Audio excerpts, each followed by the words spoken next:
Varicose వ్యాధితో బాధపడుతున్నారంట. తక్కువ ఖర్చుతో ట్రీట్మెంట్ కావాలి అనుకుంటే ఎవిస్ హాస్పిటల్ని సంప్రదించండి.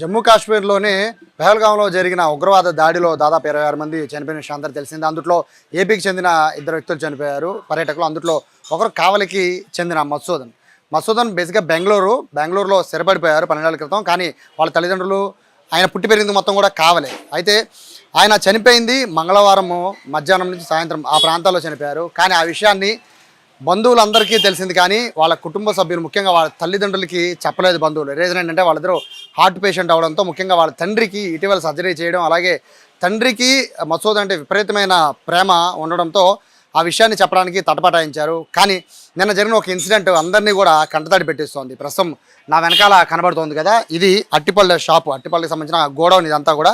ఇది మధుసూదన్ తండ్రి ఈ గోడౌన్ని నిర్వహిస్తూ ఉన్నారు. ఈ చుట్టుపక్కల ఉన్న 2-3 షాప్స్ అన్నీ కూడా మధుసూదన్ సంబంధించిన తండ్రి గారి షాప్సే ఇవన్నీ కూడా. అయితే ఘటన జరిగింది మంగళవారం సాయంత్రం సమయంలో. అయితే నిన్న బుధవారం నాడు ఆయనకి తన కొడుకు చనిపోయిన విషయం తెలియక ఇదే షాప్కి వచ్చారు. ఇదే షాప్లో కూర్చొని వ్యాపారాన్ని చేశారు. ఆయన నిన్న పొద్దున్నే బయలుదేరుతుంటే కుటుంబ సభ్యులు ఎక్కడికైనా అడిగితే నేను షాప్కి వెళ్తున్నానని చెప్పారు. కానీ ఆయన్ని ఆపలేని పరిస్థితిలో వాళ్ళు ఇక్కడికి పంపించారు. ఆయన షాప్లో చాలాసేపు సాయంత్రం వరకు ఆయన షాప్లోనే కూర్చున్నారు. చుట్టుపక్కల వాళ్ళందరూ మాట్లాడుకుంటూ ఉన్నారు.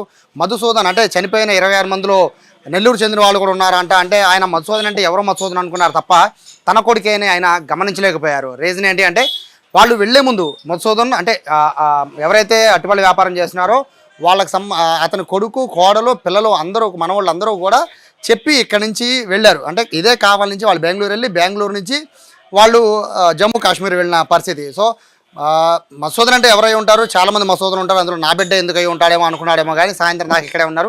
మిగతా బంధువులు వచ్చి చెప్పి ఇక్కడి నుంచి లేదు బాబాయ్ మీరు ఇంటికి వెళ్ళండి, ఈ షాపు క్లోజ్ చేసేయండి అని చెప్పడంతో ఏం జరిగిందని ఆరాధిస్తే మధుసూదన్కి చిన్న చిన్న దెబ్బలు మాత్రమే తగిలాయి. అందులో ఉన్న మధుసూదన్ మన మధుసూదన్ కాదు, కానీ మన మధుసూదన్ కూడా అక్కడ ఉగ్రవాద దాడిలో జస్ట్ కాళ్ళకి వేళ్ళకి ఫ్రాక్చర్లు మాత్రమే హాస్పిటల్లో ఉన్నారు, మీరు ఇక్కడి నుంచి వెళ్ళిపోండి అంటే అప్పుడు ఆయన ఈ షాప్ క్లోజ్ చేశారు. అంటే కొడుకు మరణ వార్త, కొడుకు చనిపోయిన 2 రోజుల దాకా ఆయనకు అసలు చనిపోయిన విషయమే తెలియదు. ఆయన రెగ్యులర్గా వచ్చినట్టే షాప్కి వచ్చారు, షాప్ తీసుకుని వెళ్ళిపోయారు. అంటే పరిస్థితి చూడొచ్చు, చాలా బాధాకరమైన విషయం. ఇది ఎవరో కూడా జీర్ణించుకోలేకపోతున్నారు. ఇక్కడ మధుసూదన్ ఇక్కడికి అందరికీ కూడా కలివిడిగా ఉండేవాడు. అటువంటి మధుసూదన్ ఆయన కష్టపడి ఇదే వ్యాపారం చేసి ఆయన రూపాయి కూడబెట్టి ఆ పిల్లలందరినీ కూడా మధుసూదన్తో పాటు 2 అక్క చెల్లెలు ఉన్నారు, వాళ్ళను కూడా పెంచి పెద్ద చేసి వాళ్ళని బెంగళూరు పంపించి అక్కడ సాఫ్ట్వేర్ ఇంజనీర్గా తీర్చిదిద్దారు. అయినా కూడా ఆయన వ్యాపారం వదలకుండా ఇక్కడే చేస్తున్నారు. ఇక్కడ కనబడుతున్న వీడియో మొత్తం అందరినీ కూడా కంటతడి పెడుతోంది. ఇక్కడ ఉన్న వాళ్ళందరికీ తెలుసు మధుసూదన్ చనిపోయారని, కానీ షాప్లో కూర్చొని వ్యాపారం చేస్తున్న ఆయన తండ్రికి మాత్రం తెలియనివ్వలేదు.